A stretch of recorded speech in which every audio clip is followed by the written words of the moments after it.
tayo mag-alis? No, no, no. Yes. Tomorrow? Yes. Anong gagawin muna natin today?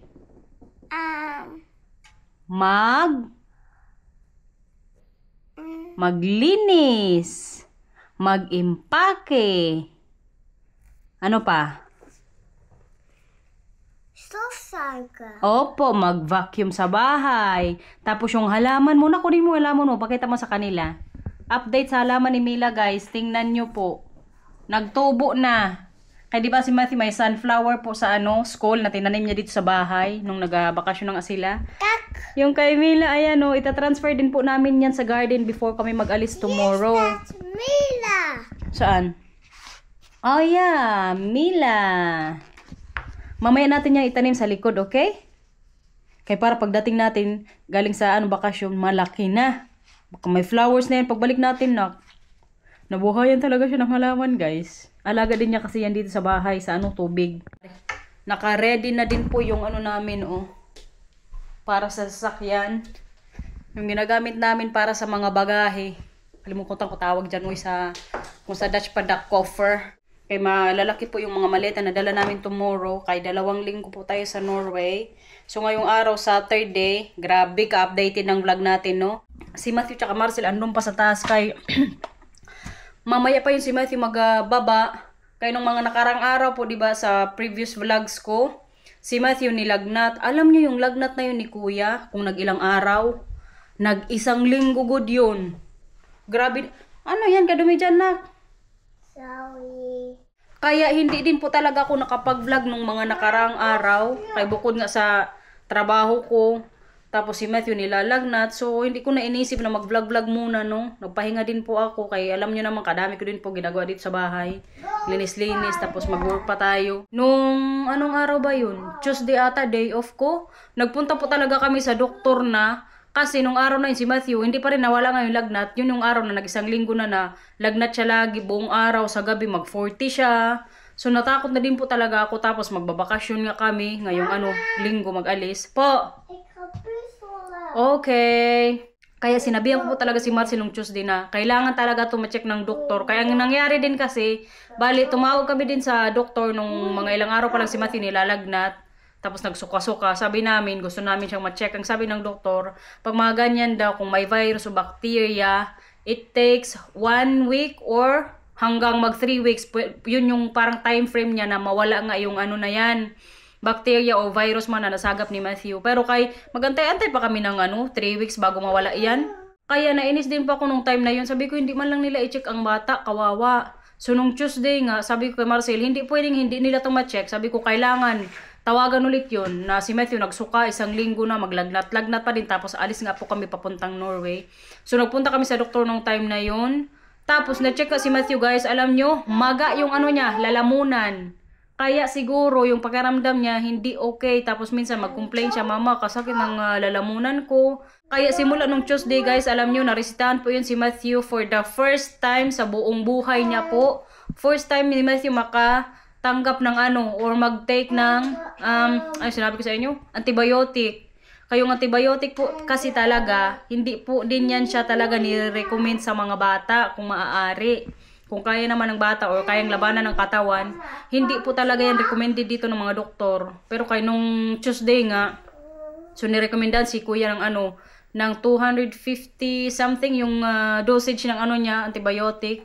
Sabi nga nung una ng doktor, 500. Tapos parang nagbago yung isip niya kay parang pang matanda dapat yun na dosage. So binigyan siya ng 250 or 200 something. Simula nung araw na yun na nag-take si Matthew, alam nyo, nawala agad yung lagnat niya.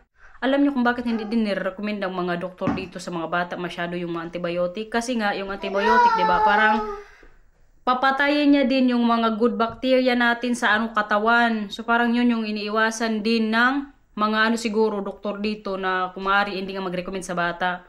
Pero kaya nung time na yun, feeling ko okay na din sa akin na mabigyan si Kuya. At the same time, parang inisip ko, hala, baka mamatay yung mga good bacteria sa katawan ni Kuya. Pero kaya parang gumaling lang siya ba? Kaya yun nga, mag-alis na kami bukas. Buti na lang talaga. Maisip ko lang, guys, alam nyo, every time na magplano po kami sa Norway, di ba last year dapat yun, si Papa na operahan a day before. Tapos si Matthew, few days ago, nagkasakit din. Pero ako muna, di ba muna yung nauna.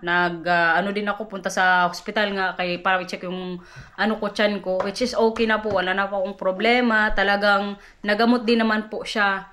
Tapos after nun, nung si Matthew nag-okay na, kinabukasan nun, si Marcel naman ang nilagnat. Akala ko nahawaan na ni Matthew, kay yun nga, virus yung nasagap niya or may bacteria na naman sa katawan niya na parang contagious din ba, maghawa-hawa. Buti na lang kay sabi ni Marcel, hindi naman daw yun yung nararamdaman niya yung sa magsuka-suka.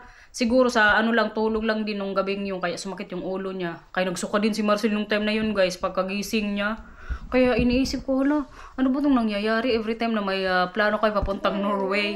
Mga few days before, may mga ano ba, parang weird na mangyari lang. Pero kaya sana yung trip natin tomorrow, okay lang, yung biyahe natin. Kaya abangan nyo po yung ano natin, mga pa-scenery na naman doon. Kaya dalhin po natin si Droney. Paliparin ko doon once na pwede. Kaya di din po lahat pwede, di ba? Ito naman yung pinagkakabisihan ni Mila dito ngayon, guys. Oh. Kami kahapon nag-ano na ito eh, nag-buo-buo. Ayan, oh. Kahirap ko ng puzzle na to. Di ba, anak? Pero kay mahilig din si Mila at Matthew maganyan-ganyan. Kadami po nilang puzzle dito sa bahay. Pag mag-uwi tayo sa Pilipinas, magdala tayo ng puzzle? Yeah. Para maglaro kayo nila Tito Lito. Yeah, story. Ano pa? Ano pang gustong dalhin? Draka. Opo. Pero kaya hindi pa man tayo mag-uwi sa Pilipinas. Kung mag-uwi lang tayo nakasama ka, okay? Okay. Bukas na good kami mag-alis. Pero alam niyo, wala pa po ako na-impake ni isa. Kaya nitong ano lang linggo, na busy din po ako sa trabaho. Kaya sa store kasi nag-OT-OT na naman ako doon. Kahapon nga, yun talaga yung araw dapat na mag-ano ako mag-impake na eh. Kaya hanggang ano lang ako 4 p.m. Pero yung katrabaho ko, high blood, parang medyo inatake siya. Sabi niya, mag-uwi daw siya ng maaga. Sabi ko, sige, mag-ano na lang ako stay until 6. Kaya bakit ako good sa mukha niya, guys. Alam niyo, namumutla siya, pinagpapawisan. Kasi may tinitik daw siyang gamot, parang sa high blood. Tapos yung gamot na yun, parang hindi masyadong effective sa kanya. Kaya sabi ko sa kanya, umuwi ka na. Ako na lang dito hanggang 6 p.m. Pasalamat nga siya eh. Kaya hindi din pa ako kagahapon nakapag-impake. Tapos na good sana ako. Pero kay may time pa man ngayon, kaya yung start ng work ko, 1:00. So sabi ko, Marcel, pagbaba nila ni Matthew, mag-akit ako sa taas. Impake ako sa mga damit ng mga bata. Tapos yung iba siguro na mga itutupi ko pa, yun din yung add ko. Ang impakehan ko lang si Matthew, ako, tapos si Mila. Kasi si Marcel, siya lang po yung mag-ano yan, mag-impake. Tingnan nyo guys, oh. Kadami po ng mga ano namin, dinadalang gamot lagi kapag magbabakasyon kami. Ayan o, naka-ready po kami din lagi. May mga paracetamol. Ano yan? Mamaya po, may strep cells.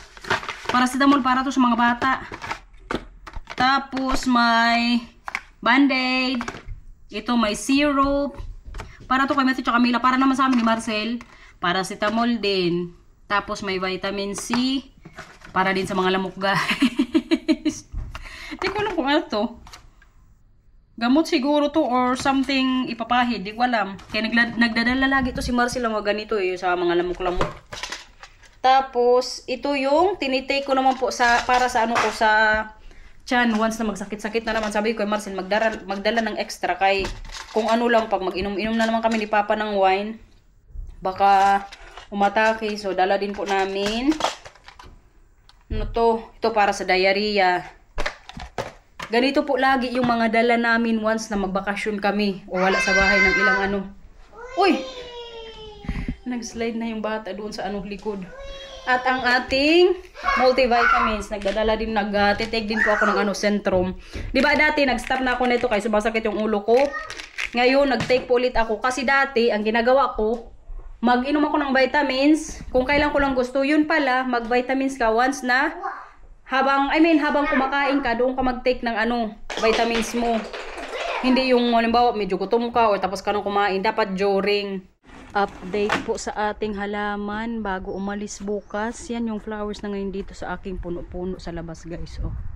Tingnan nyo naman. Diba? Wow!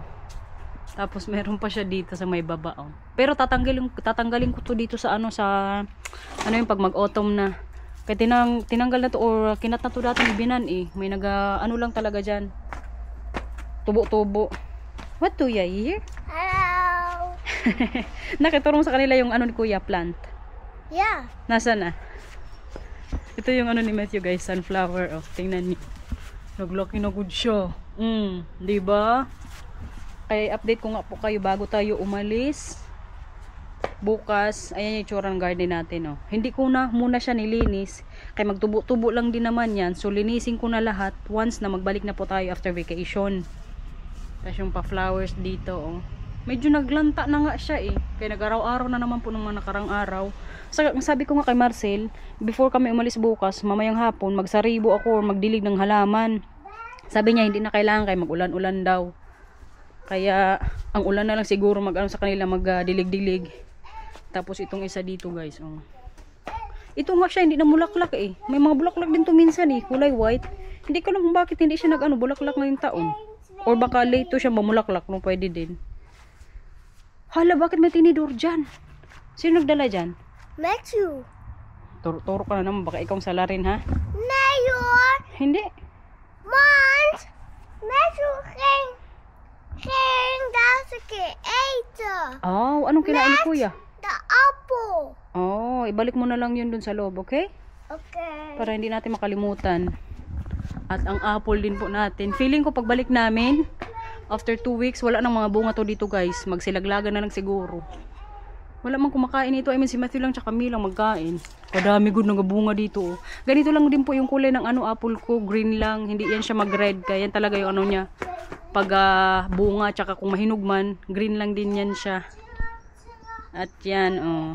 Diba, hindi man kailangan din masyadong linisin pa. Kaya, bawi na lang tayo sa ano, pagbalik natin. Tapos yung bigay ni Banana plants din. Tingnan nyo guys, naglaki na talaga siya. Ayan, oh. Yung kulay ng mga bulaklak niya, pag bulaklak na, ano din, lavender. Tara, pasok na sa bahay. Bilang. So. Tara. What's up, babe? Oo, yeah. Oo. Ang sabi ni Marcel, siya daw yung mag-impake sa mga gamit niya. Hindi po talaga yan siya magpa-impake sa akin, guys. Kahit nga magpili ng mga susuotin niya, hindi yan siya ano sa akin, antay-antay. Or kahit gustuin ko man, nabihisan ko siya, or papiliin ko ng mga isusuot niya. Hindi, kahit may sariling desisyon. Ikaw magbet ng iPad, okay? Doon po kayo nimili sa kwarto mo? Ja. Okay. Ik heb het bezig, maar zo waarom? Kadami yung mga ano o damit. Ito po yung mga liligpitin ko ngayon sa Let's dadalhin go, namin para bukas. Mag ik kijken hoe mijn kast is. Doon na kayo sa kwarto ni Kuya. Huwag mag-away ha! Ja. Dito ako ngayon sa kwarto ni Mila guys. Kaya dito ako mag-impake. Mga damit yun ni Matthew tsaka ano Mila nga. For 2 weeks yung kailangan kong ilagay dito. 3 weeks good dapat sana yung bakasyon namin kung natuloy last year. Pero kay this year na pag-isip-isip namin, 2 weeks na lang. Kaya sila din nandun po kasi di ba may edad na.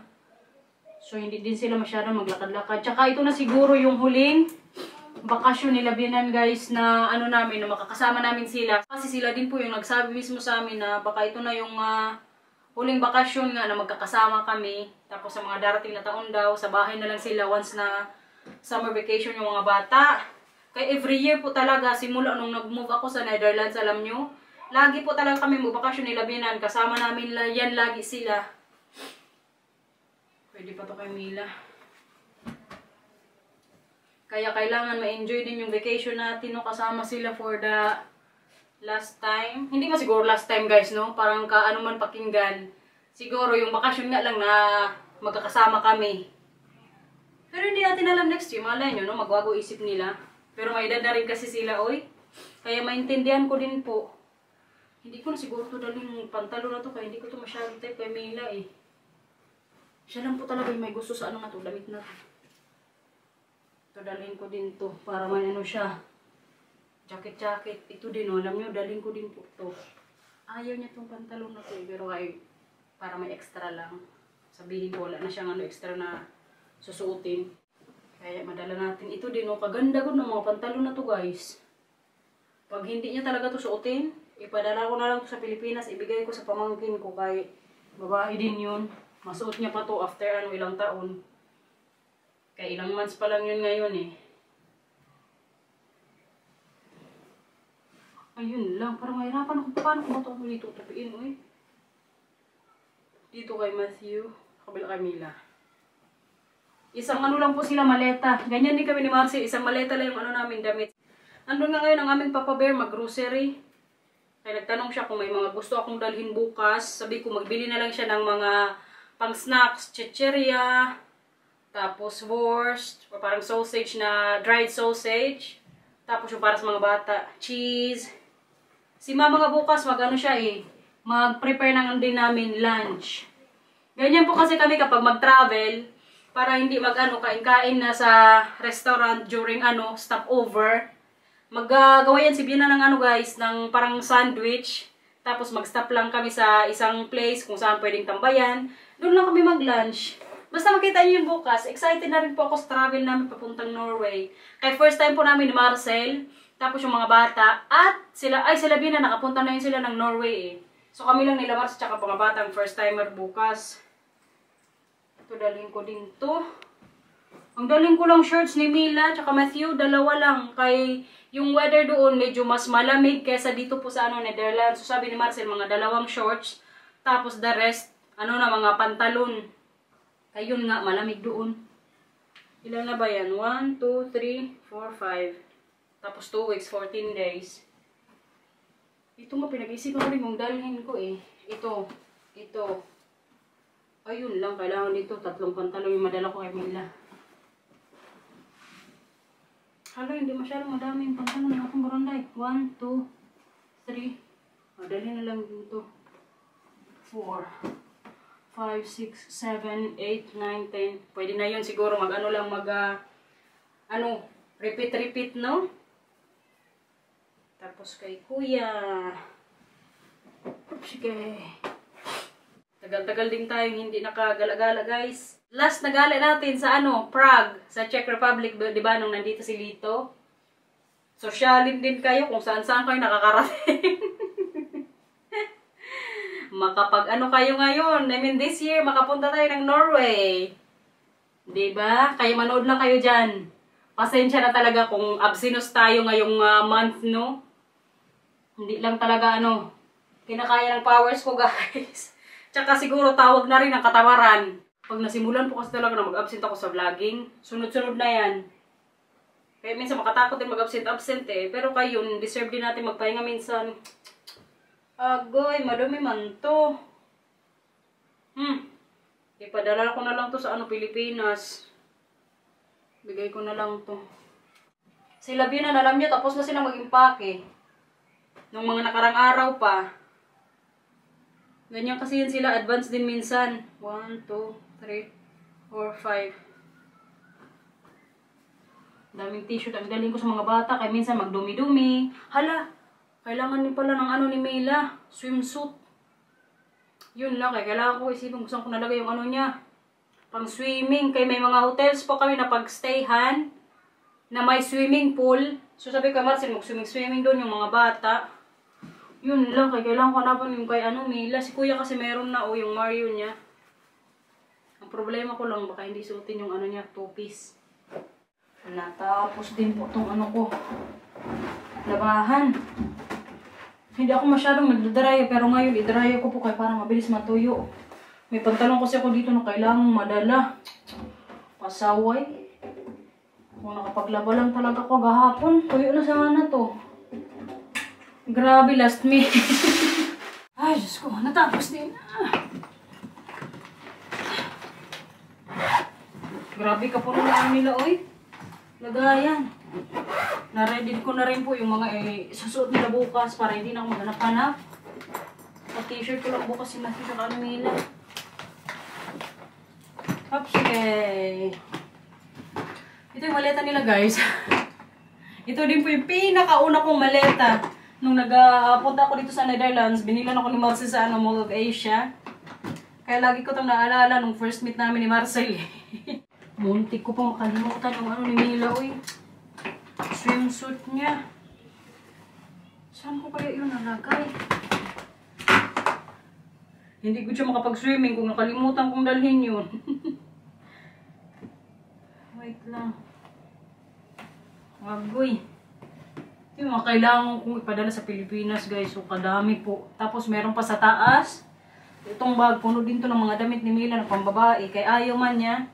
Padala ko lang sa Pilipinas. Ito nga, oh. Bagong-bago po ito. Never na itong nasuot. Kaya mismo siya ayaw talaga. Kaganda pa, good, guys. Ito, oh. Diba? Nung pinasuot ko to sa kanya, alam niyo ang ginawa niya? Nandito lang sa kwarto, ayaw lumabas. Kaya pinilit kong suotin niya. Kaya parang may gala kami nun ata. Tapos sabi ko, nakita ko magandang mong suotin. Tapos pinilit ko good siya. Nag-away kaming dalawa. Ang nangyari, hindi talaga siya lumabas sa kwarto niya. Kahit yung ganyanin ko pa siya, hindi good maglabas kapag nakadress. Tapos isang beses, guys, sabi ko sa kanya, nak, sige na, mag-try ka mag-dress. Alam niyo, sabi niya, Mama, itigil mo na yung tanong sa akin. Kaya hindi ako magsuot ng ganyan. Kaya inisip ko, bahala na. Kung ayaw ng anak ko, sige na lang. Kasi may sariling isip din naman po yan siya, no? Sariling decision sa mga gusto niya sa buhay. Sabi pa ni Marcia, wala tayo magagawa niya. Kaya yan ang gusto niya. Kaya siya din naman daw ang magsusuot. Hala ka, uy, nasan kaya yung ni Mila? Hala, itong pantalon, maganda din to, oh. Dalhin ko din to, guys.